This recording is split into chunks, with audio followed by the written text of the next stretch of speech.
ainda vão dominar a humanidade. A profecia feita por Arthur Clarke, autor do célebre clássico 2001, Uma Odisseia no Espaço, transformada em obra cinematográfica pelo genial Stanley Kubrick, está cada vez mais próxima de se tornar realidade.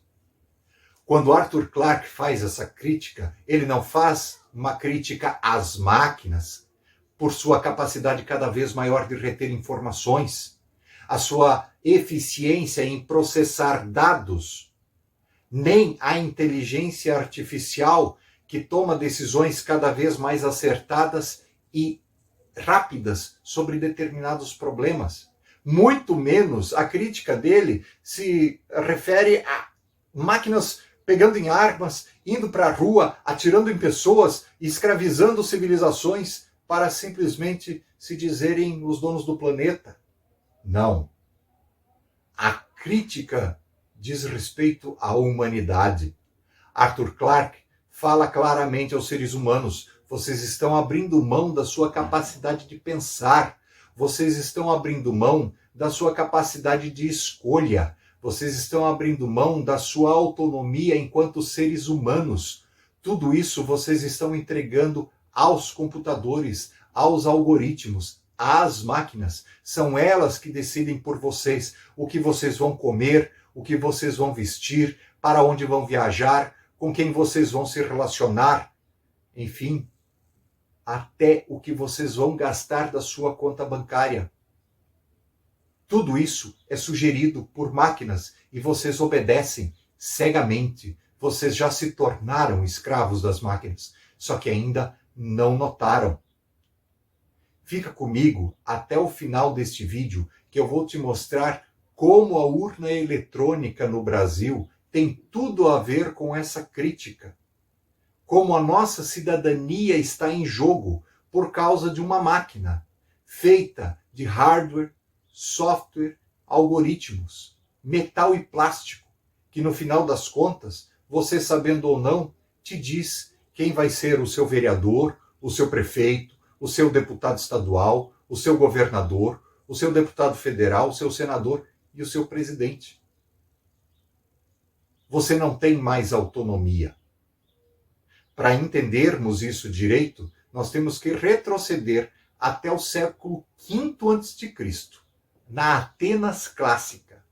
Naquela época, Clístenes, um legislador, viu que a sociedade estava prestes a entrar em caos, em colapso. Por quê? Porque todas as vezes que um tirano morria, todos os cidadãos entravam em conflito uns com os outros para ver quem ocuparia o cargo máximo da cidade para se tornar o próximo ditador. E ele viu que isso era muito ruim para a sociedade simplesmente não avançava, simplesmente esperava a morte do último tirano para ver quem seria o próximo. E aí ele propôs: vamos dividir a nossa sociedade entre as famílias. Cada família vai escolher um representante que vai até a ágora, até a praça pública e vai expressar a sua opinião sobre os casos mais prementes, mais relevantes, que dizem respeito a toda a nossa sociedade. E nós tomaremos a decisão segundo a vontade da maioria ou, de preferência, a vontade geral da nossa população. Não teremos mais um tirano, nós teremos um grupo de pessoas que vai administrar as coisas da cidade através daquilo que diz respeito a todos nós. Essa realidade vai mudar um pouco em Roma. Em Roma surge uma nova figura, o tribuno da plebe. O tribuno da plebe é alguém que está fora da casta dos senadores, dos patrícios, dos grandes donos do poder. Ele é um cidadão comum, ele é um plebeu, ele é um morador de Roma, que vai ser escolhido, mas que vai ter uma importância muito grande dentro do cenário político romano. O tribuno da plebe, além de poder convocar assembleias populares, além de fiscalizar o ato dos senadores, ele tinha o poder exclusivo de vetar qualquer lei que fosse apresentada no Senado a qualquer momento. A lei só se tornaria lei se o tribuno da plebe autorizasse. E mais, ele era inviolável em seus atos, em suas opiniões e na sua vida. Qualquer cidadão tinha o direito de atacar e até mesmo de matar quem atentasse contra a vida do tribuno da plebe. Na Roma imperial, o cargo de tribuno da plebe passa para o imperador. É o imperador que vai avaliar se o Senado está administrando as coisas de Roma como deveria. Só que estas instituições todas caem, como você sabe, em 476 d.C., com o esfacelamento do Império Romano do Ocidente, e esse poder todo, ele fica pulverizado nas mãos de cada nobre, de cada chefe, de cada tribo da Europa. A partir daí, o poder é exercido por este indivíduo. É ele que vai deter as decisões sobre tributos, sobre comércio, sobre alianças militares, sobre a guerra, sobre a vida e a morte de cada pessoa que vive naquela determinada região que ele domina. É a raiz do absolutismo. O absolutismo, ele começa a cair, ele começa a perder força no século XIII, quando os barões da Inglaterra chegam para o rei João sem terra e dizem para ele: Majestade, o senhor pode muita coisa, mas o senhor não é total, o senhor não é absoluto, o senhor deve obediência à Magna Carta. Esta carta determina que cada cidadão aqui é livre e o senhor não pode sequer criar tributos sem a autorização de uma assembleia. Qual era essa assembleia? Era o nascedouro dos representantes do povo, da Câmara Baixa, da Câmara dos Comuns. A partir daí, cada vila, cada divisão, cada distrito da Inglaterra passava a eleger de forma livre e direta um representante que iria a Londres averiguar e fiscalizar os atos da coroa. Começa então a democracia de fato como nós a conhecemos. Antes de continuar essa história e mostrar como isso tem tudo a ver conosco, hoje em dia, em pleno século XXI, eu tenho um desafio a te fazer.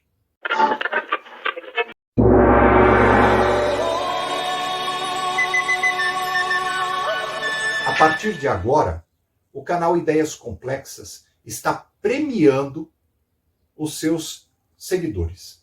A cada 500 novos seguidores, nós vamos sortear prêmios para as pessoas que estiverem inscritas no canal.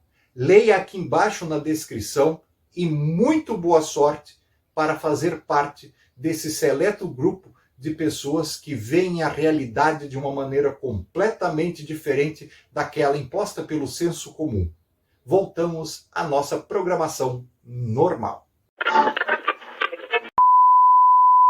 A democracia representativa se torna a máxima na Europa e depois migra para o resto do mundo. O voto se torna a alma do cidadão, a opinião de cada indivíduo. Era ele que dizia, através de si, qual era o futuro que ele queria para a sua cidade, para o seu estado, para o seu país. Não era mais uma ditadura de um indivíduo, não era mais o poder de uma oligarquia, era o poder nas mãos de cada cidadão. A partir daí, o escrutínio, a contagem dos votos passa a ser aberta. E se você tivesse dúvida, por exemplo, lá na Inglaterra do século XVI, sobre a eleição de um deputado, você poderia pedir para recontar os votos, verificar se aquilo era de fato o que estava acontecendo. O voto passa a ser auditável por qualquer cidadão.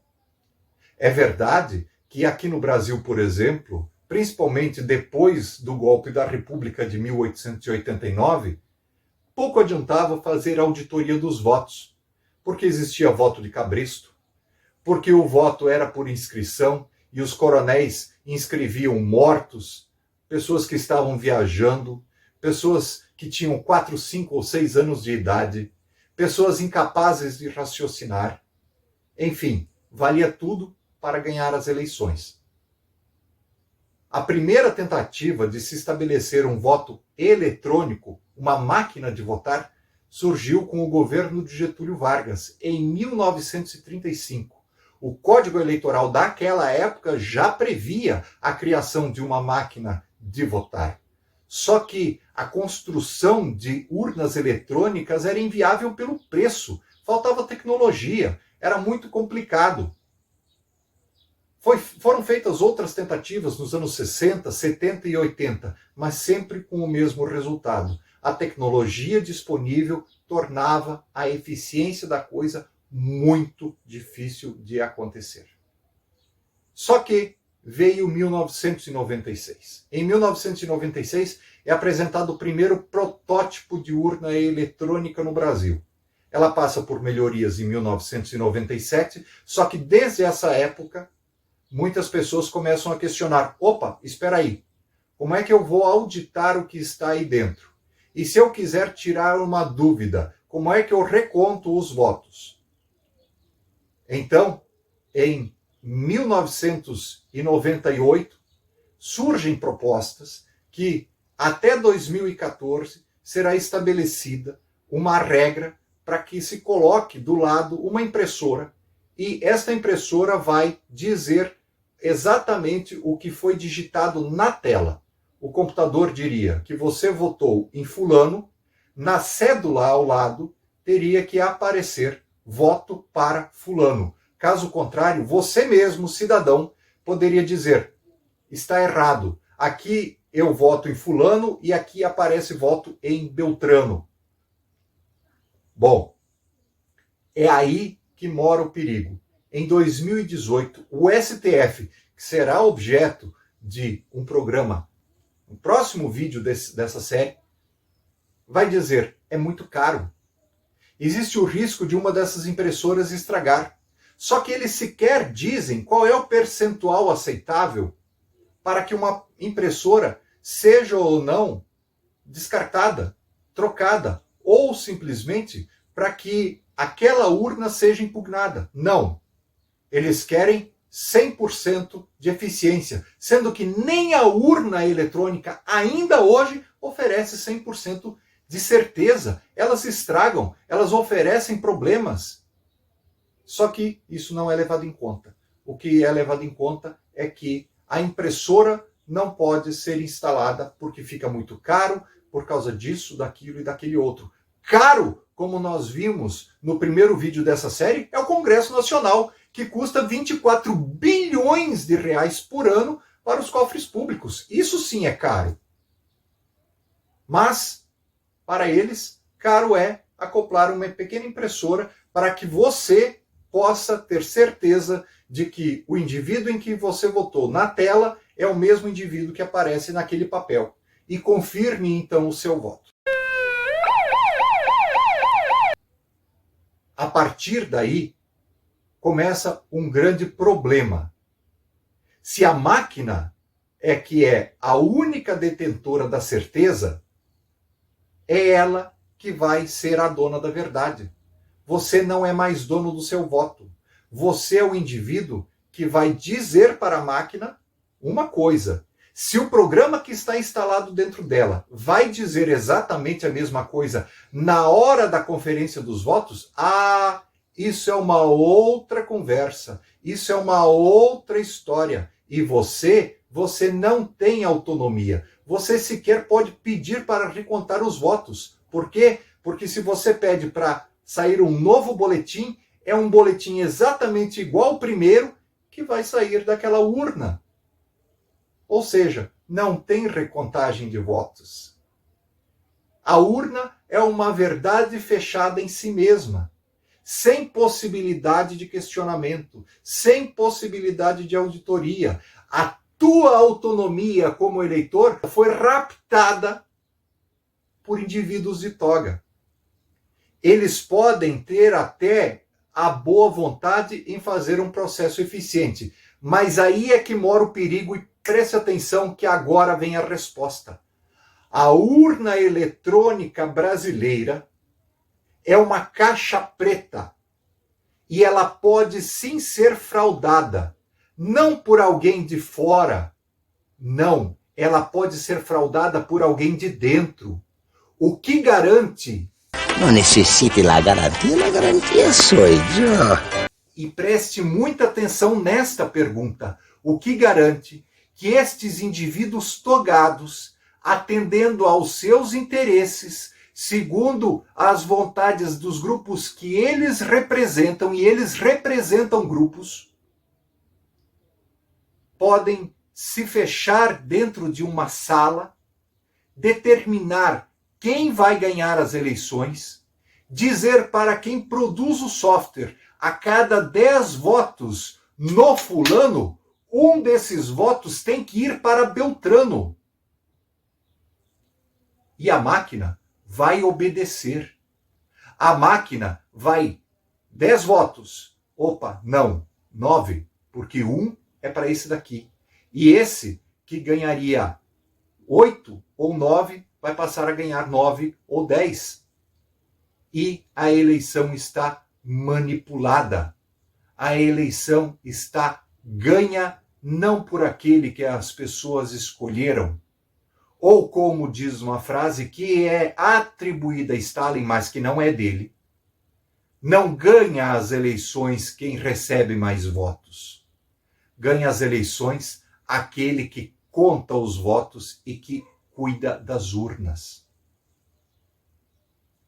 Portanto, abra o seu olho antes de tentar falar alguma coisa sobre urnas eletrônicas.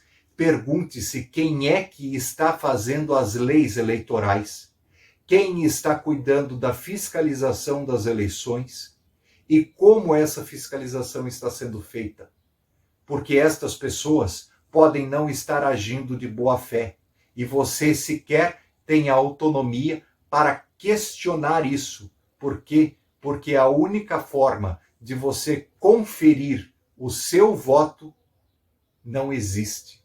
Existe a palavra da máquina pela máquina, segundo o programa colocado nela. Um programa que é conferido por estes mesmos que dizem que você tem que confiar na máquina. Você pode estar sendo vítima agora mesmo de um grande golpe de Estado, sem um tiro, sem um barulho, sem absolutamente nada, silencioso e que pode te escravizar pelo resto da vida. Até o próximo vídeo.